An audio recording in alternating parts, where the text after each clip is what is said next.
ایک آدمی بندوق لے کے آپ کو کہہ رہا ہے جیب میں جو کچھ ہے نکال دو. آپ کہیں میں تو نہیں دوں گا لیکن مسئلے کا حل بتاؤ.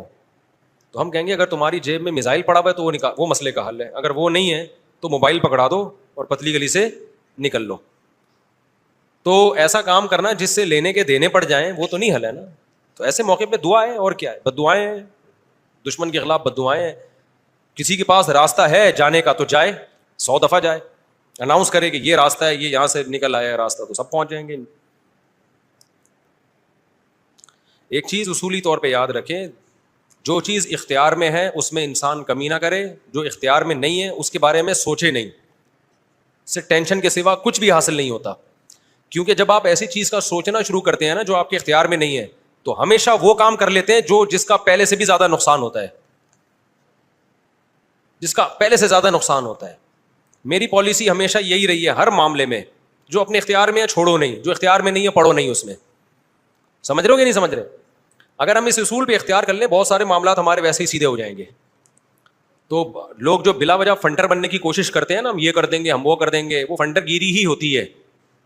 ایک یوٹیوب پہ اور بلکہ اس پہ ٹک ٹاک پہ ایک بندہ آ رہا ہے, لڑکا بڑے غصے میں بیٹھا ہوتا ہے, یہ مولوی کچھ نہیں کر رہے, اسرائیل میں یہ ہو گیا, فلاں جگہ یہ ہو گیا, یہ یوں نہیں کر رہے, یوں نہیں.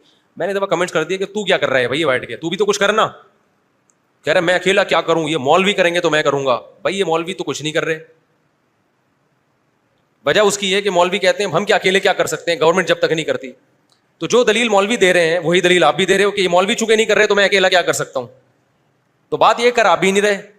یہ باتیں کرتا ہوا وہ اچھا لگتا ہے جو میدان جنگ میں جا رہا ہو اور لڑ رہا ہو اور دو بدو فائر ہو رہا ہو اور جہاد کر رہا ہو, کہہ رہے دیکھو مولوی کچھ نہیں کر رہے اور میں یہاں بم رکھ کے آ رہا ہوں وہاں پہ اور شہید ہو رہا ہوں میں سب کے سامنے.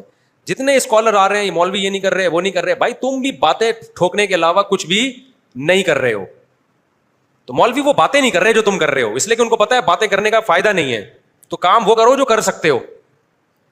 سمجھتے ہو کہ نہیں سمجھتے؟ ایک خاتون نے اپنے شوہر سے کہا نا کہ سوئٹزرلینڈ جانے پہ کتنا خرچہ ہوگا, میں سوچ رہی ہوں کہ ہم سوئٹزرلینڈ چلتے ہیں, کتنا خرچہ ہوگا؟ اس نے کہا بالکل بھی نہیں.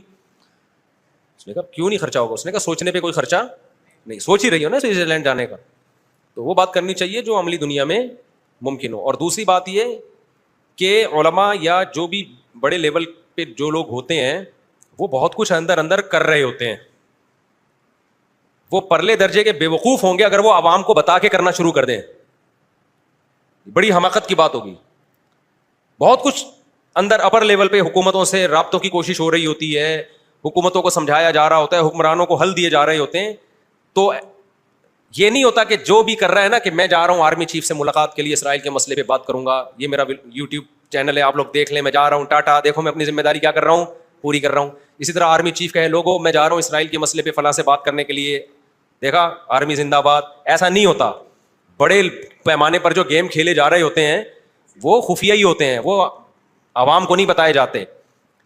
تو بہت کچھ ہو رہا ہوتا ہے. سعودی عرب کا بادشاہ کیا کچھ کر رہا ہے ہمیں نہیں پتا, تو ہمیں نہ تعریف کرنی ہے کیونکہ ہو سکتا ہے وہ جھوٹی تعریف ہو, اور نہ ہم نے برائی کرنی ہے کیونکہ ہو سکتا ہے وہ جھوٹی برائی ہو. ہم نے چپ کر کے بیٹھنا ہے, اپنا جو ہم کر سکتے ہیں وہ کریں. کسی کے خلاف یہ کچھ نہیں کر رہے, وہ کچھ نہیں کر رہے, یہ یوں نہیں کر رہا, وہ یوں نہیں کر رہا, تو بھائی تو کیا کر رہا ہے؟ تو بھی تو یہی کر رہا ہے کہ وہ کچھ نہیں کر رہا تو یہ کچھ نہیں کر رہا تو وہ کچھ نہیں کر رہا, اور یہ تو بھی تو یہی کر رہا ہے, تو اس سے بہتر ہے کہ تو بھی کچھ نہ کرتا. کیا خیال ہے؟ یہ جو حدیث میں آتا ہے کہ قرب قیامت میں یہودی پتھر کے پیچھے چھپے گا تو پتھر بولے گا کہ یہ میرے پیچھے یہودی ہے, فقتلہ یا مسلم ھذا یہودی ورائی فقتلہ, اس کو قتل کر دو. تو پتھر بولے گا کا کیا مطلب ہے؟ پتھر بولے کا مطلب پتھر بولے گا, پتھر کا باپ بھی بولے گا, آواز آئے گی, معجزہ ہوگا. تو ایک لڑائی ہوگی. لیکن خوب سمجھ لو نبی صلی اللہ علیہ وسلم نے جو بھی پیش گوئیاں کی ہیں نا قرب قیامت کی, ان پیش گوئیوں کو محدثین فقہ کے ابواب میں ذکر نہیں کرتے, کتاب الاحکام میں ذکر نہیں کرتے, ان کو کتاب الفتن میں یا کتاب علامات ساعہ میں ذکر کرتے ہیں. احکام کا مطلب کیا ہے؟ یہ کرو یہ نہیں کرو, یہ حلال ہے یہ حرام ہے. تو جو آرڈر کی حدیثیں ہیں نا ان میں ذکر نہیں کرتے, یہ بتانے کے لیے کہ یہ علامتیں جب پورا ہونے کا ٹائم آئے گا خود ہی ہوں گی. ہم نے ان احادیث کو دیکھ کے خود سے کوئی کام نہیں کرنا ہے, ہم نے وہ کرنا ہے جو ابھی گراؤنڈ ریئلٹی ہمیں کرنے کا کہہ رہی ہے. نہیں یہی بات سمجھ میں؟ آپ نے سن لیا کہ حضرت عیسیٰ علیہ السلام قرب قیامت میں نازل ہوں گے, 100% ہمیں یقین ہے نازل ہوں گے. حضرت مہدی آئیں گے, 100% ہمیں یقین ہے حضرت مہدی آئیں گے. ہمیں پتا چلا جی شام میں حضرت عیسیٰ علیہ السلام نازل ہوں گے. ہم نے کہا ہوں گے نازل, یقیناً ہمارا عقیدہ ہے. آپ نے کہا چونکہ شام میں نازل ہوں گے تو چلو شام چلتے ہیں, اور اس مسجد میں جا کے آپ بیٹھ گئے اور اعلان جہاد کر دیا کہ اب میں یہاں سے قتال شروع کرتا ہوں, عیسیٰ علیہ السلام تو آئیں گے اور میری مدد کریں گے. پتہ چلا آپ نے لڑائی شروع کی اور آپ کی ایسی کی تیسی ہو گئی اور عیسیٰ علیہ السلام آئے نہیں. آپ قیامت میں اللہ سے پوچھو گے اے اللہ حدیث میں تو کہا گیا تھا کہ شام میں عیسیٰ علیہ السلام نازل ہوں گے, میں نے تو جنگ بھی شروع کر دی, سب کچھ ہو گیا, لیکن نازل نہیں ہوئے. تو اللہ جواب میں کیا کہیں گے, میں نے یہ تھوڑی کہا تھا کہ جب تو جنگ شروع کرے گا تو تیری مدد کے لیے آئیں گے. یہ میں نے کہا تھا آئیں گے, میں نے یہ ٹائم تھوڑی بتایا تھا. تم جو اپنا کام ہے وہ کرو, جب انہوں نے آنا ہوگا تو وہ آ جائیں گے. تم گراؤنڈ ریئلٹی کو دیکھ کے ٹائم گزارو. جب حضرت مہدی نے آنا ہوگا تو آئیں گے. اب ہر تھوڑے دنوں میں حضرت مہدی کی امید پہ کوئی تحریک اٹھتی ہے. سعودی عرب میں جو 1979 میں بغاوت ہوئی تھی, جنرل مشرف کی قیادت میں آرمی نے جا کے کنٹرول کیا تھا نا, وہ بغاوت کیا ہوئی تھی؟ وہ یہی کہ لوگوں نے کہا امام مہدی آنے والے ہیں, تو ایک بندے کو تیار کیا, کل تیرا حلیہ وہ ہے جو امام مہدی والے, تیرا نام بھی وہ, تیرے ابا کا نام بھی وہ, اور اس کو تیار کر کے بغاوت پہ اکسایا اور کہا کہ بس انقلاب آنے والا ہے, امام مہدی آنے والے ہیں, اور یہی آ گئے ہیں. نتیجہ نکلا سعودی عرب نے پاکستان آرمی کو بلایا, چاروں طرف سے گھیر کے سب کو لٹکا دیا انہوں نے پکڑ کے. تو اب وہ اللہ سے قیامت کے دن کہے کہ اللہ امام مہدی تو آنے والے تھے, اللہ کہیں گے میں نے کب کہا کہ ابھی آنے والے تھے. ٹھیک ہے نا, تمہیں زمینی ایک مضبوط ریاست ہے, ایک حکومت ہے, پرامن حکومت ہے, آپ بیت اللہ میں اس کے خلاف بغاوت کر رہے ہو یار, جہاں خون بہانا منع ہے. احکام کی حدیثیں جب فقہا بیان کریں گے نا, اس میں علامات ساعت نہیں ہوتی. احکام کی حدیثوں میں فقہا کیا بیان کرتے ہیں؟ احکام کا مطلب جو آرڈر سے متعلق, ان میں مسلم کی حدیث ہوگی, بخاری کی حدیث ہوگی, اسمعوا واطیعوا ولو سلط علیکم رجل حبشی کأن رأسہ ذبیبہ, سنو اور اطاعت کرو, تم پر حبشی غلام بھی مسلط ہو جائے. جب بادشاہ بن گیا, جب وہ حکومت کا جب حاکم بن گیا تو آپ اس کے خلاف بغاوت نہیں کرنی. مسلم کی حدیث ہے جب مسلمانوں کا ایک امیر بن جائے, جو اس کے خلاف کھڑا ہو, کائنا من کان فاقتلوہ, جو بھی کھڑا اس کو قتل کر دو تاکہ مسلمانوں کا اتحاد نہ ٹوٹے. یہ احکام کی حدیثیں ہیں. سمجھ میں آ رہی ہے بات؟ تو ہم نے ان احکام کی حدیثوں کو فالو کرنا ہے, اور جو قیامت سے متعلق ہیں ان پہ یقین رکھنا ہے, ان میں امیدیں ہیں ہمارے لیے کہ ایک دن اللہ ہماری مدد کرے گا. ہم سے نہیں ہوگا تو عیسیٰ ابن مریم کو نازل کرے گا. اور عیسیٰ ابن مریم تو وہ ذات ہیں جن کا یہودی بھی انتظار کر رہے ہیں, عیسائی بھی اور مسلمان بھی.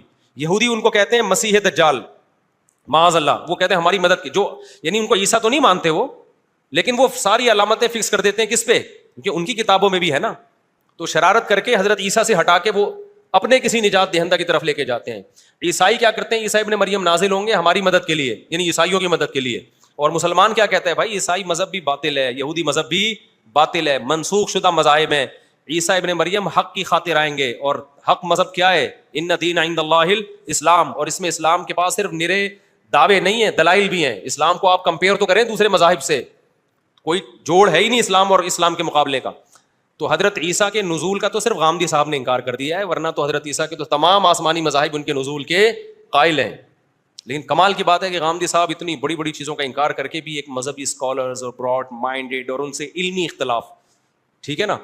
اور رفع الیدین کا مسئلہ جو ہمیشہ سے اختلافی ہے, اس میں ہم گمراہ بھی ہیں, اندھے مقلد بھی ہیں. تو یہ آج کل کے اسکالرز میں اعتدال نام کی کوئی چیز نہیں ہے. یہ علمی دلائل نہیں ہوتے, ان کی اپنی ایک خاص قوموں سے نفرتیں ہوتی ہیں ان کو, جس کو وہ مختلف طریقوں سے اجاگر کرتے ہیں. سمجھتا ہے کہ نہیں سمجھتا؟